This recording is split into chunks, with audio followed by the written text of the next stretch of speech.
I came to consider, after 9 or 10 conventions covering Republican national conventions, that the national conventions were a quadrennial temperature taking of political thought in our country.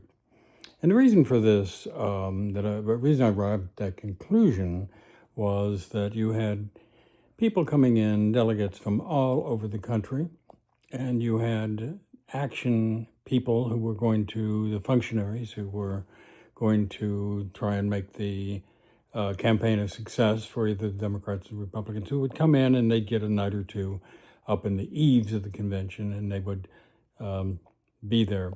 There was also usually a long parade of people on Sunday who felt strongly about one issue or another, but they were really joyous events. You know, you had parents wheeling their kid down the street. You could run into them coming in the case of New York City, where the Democrats were meeting. They were on the subways. You could talk to these people everywhere and get a pretty good sense. If you just asked questions and just mostly listened, you get a pretty good idea where the political thought was heading. Now, in 1988, and we're talking about the 1992 convention here, but in 1998, I detected the beginning of a real shift. And never sure whether you got it right, but if you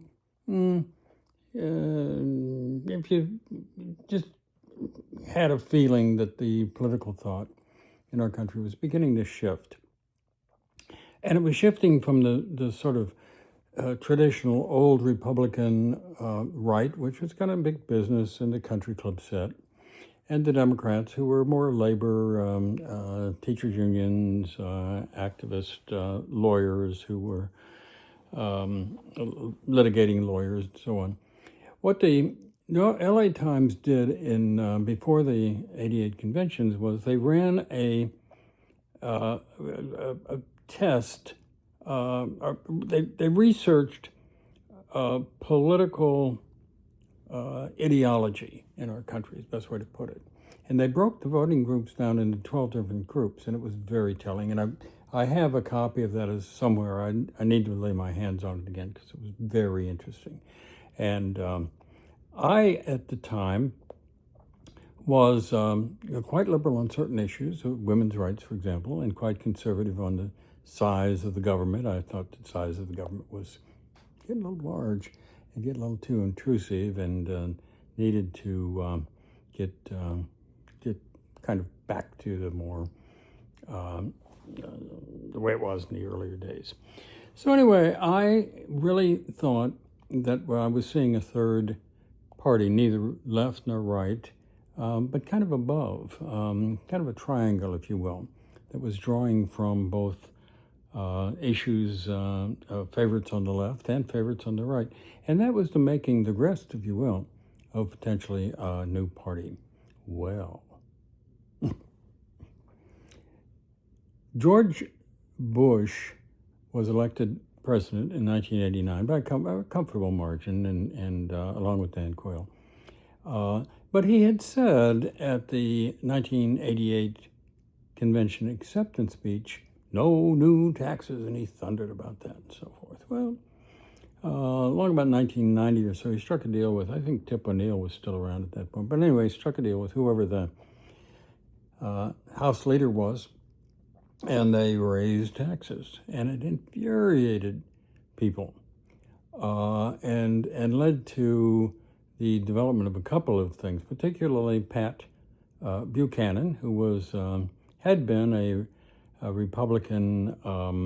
He wrote editorials for St. Louis Club Democrat at one point. He was on staff, Reagan's staff, and he was on cable TV on a show called Crossfire, where you had two different guys, one Republican, one Democrat, and Buchanan was a Republican. Well, anyway, Buchanan decides to run for president, run for the nomination.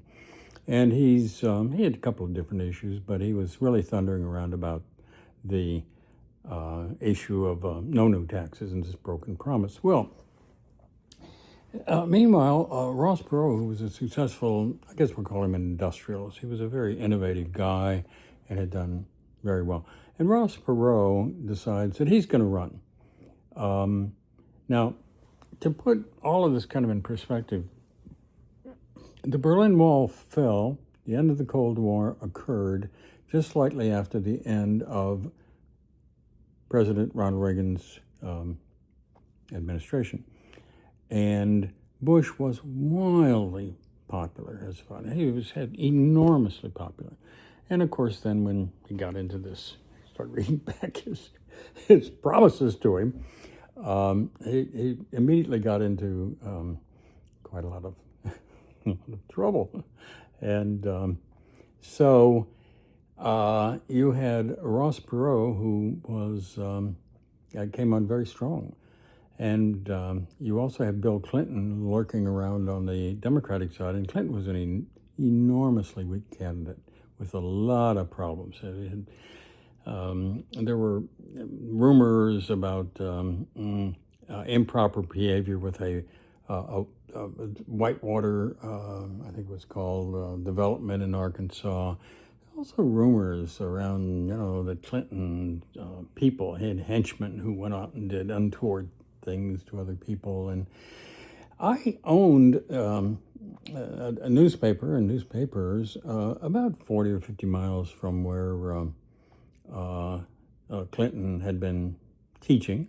And Clinton was, by 1992, he was the governor and had been governor for some time in Arkansas. I think Clinton first won in maybe 78, but then he lost in 1980, and then he went around the country. These were two-year terms. And he won re-election, I think around 1982, and never looked back. So he was comfortable, and he was always wanting to run for president. He had met John Kennedy when he was in his teens and shaking hands with him and said, "I want your job," or something to that effect. So Clinton was always heading for the presidency. But by June of 1992, Ross Perot was polling quite high. He was polling well into the probably into the 30s, and Bush, of course, was polling there.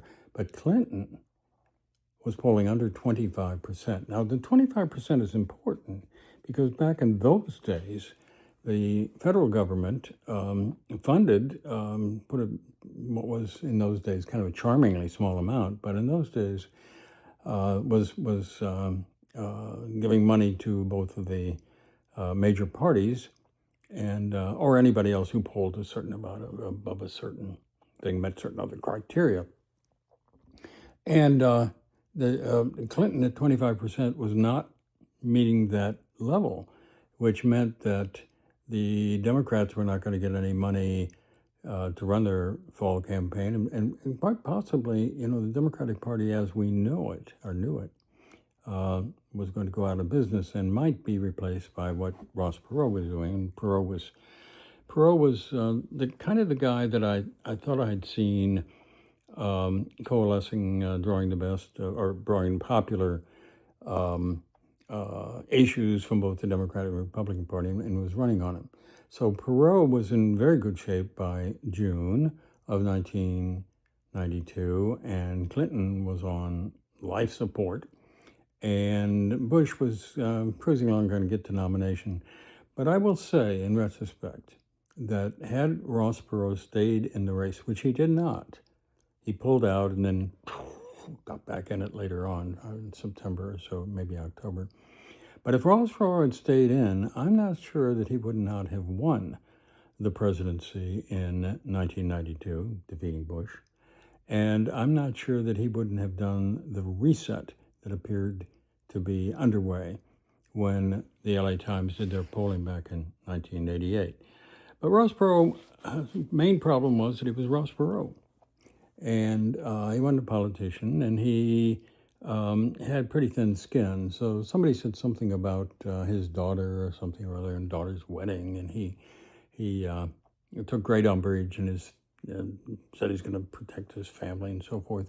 And he pulled out during the Democratic National Convention, which was underway in New York. I was upstairs and watched this happen. I was up in my room in the what was the old Statler Hotel, which had been built in 1990, directly across from the Madison Square Garden. It's a great place to be, and that was the press side also. And I was staying there, and it was in those days a Hilton, but it was it was threadbare, showing its age. But anyway, I'm sitting here watching TV with a couple of other people who were with me, and Burrow pulls out, and at that point, Clinton then immediately goes well above this 25% threshold, and then got the nomination, and of course ultimately won. We can talk about that election a little bit too at some point. But there was some great stuff around the convention in New York in 1992. They had all down the street in front of what had been the old post office, and now is the Moynihan train terminal, something or other. But the old post office was an elegantly beautiful building.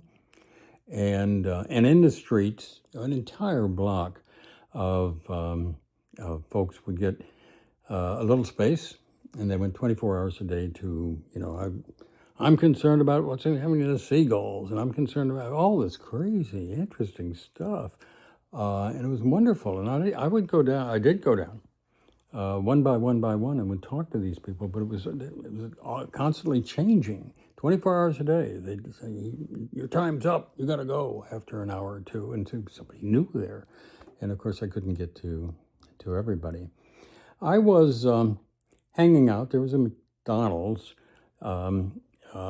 which is diagonally across from the Madison Square Garden, and just in the same on the same street, but a little bit further north of the corner. And you could sit in this McDonald's. They had a counter along the window, and so you could see the street, and you could see Madison Square Garden. You could see all this kind of stuff. And I was, in those days, I'd be hanging out with guys from the Washington Post and the New York Times, and these kind of guys who were, they were veterans, but they were also kind of my age, and we kind of, and I was, and everybody wanted to own their own little newspaper in the middle of nowhere, and I did. And so, anyway. So anyway, and McDonald's appeared to have a doorman, and this seedy-looking guy who's just looked like he'd slept in the backseat of his car or under a culvert. But if you got ready to go out, you had to pass this guy, and this guy very courteously opened the door and closed the door and so forth. And I watched this guy for a while, saying, this is not a homeless guy. This guy's keeping an eye on too much stuff. He's keeping an eye on the street. He's keeping an eye on what's happening in McDonald's.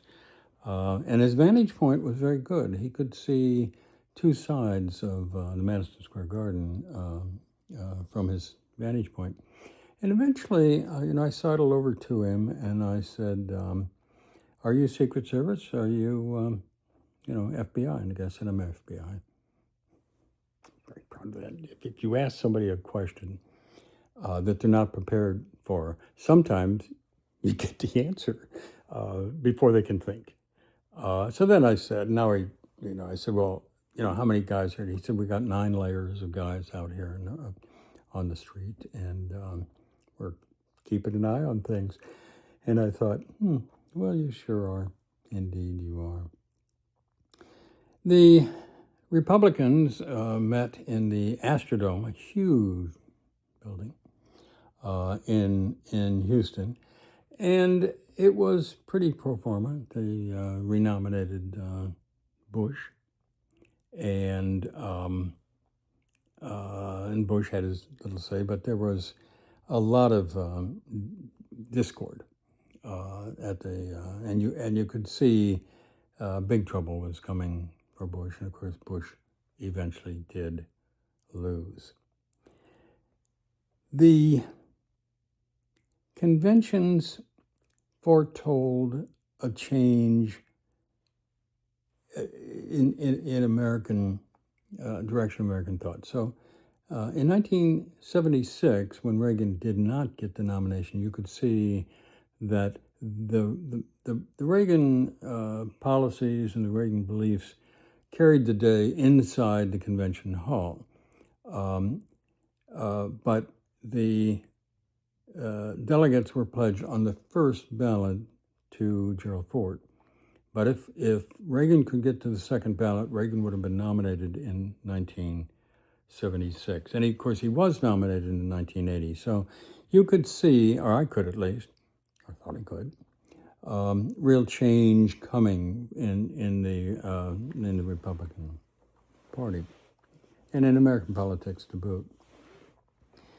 By 1988, I've already discussed the LA Times. By the way, the LA Times research became Pew, P-E-W, research, and Pew's still around doing good work, really, good research and worth looking at. And you could see we were moving into a reset, and 1992 was a reset. Clinton, when elected, governed quite liberally for 2 years, and then he lost Congress by a large amount, got scared. He's a survivor. And so he just pivoted and then was managed to win re-election in 1996 against Senator Robert Dole.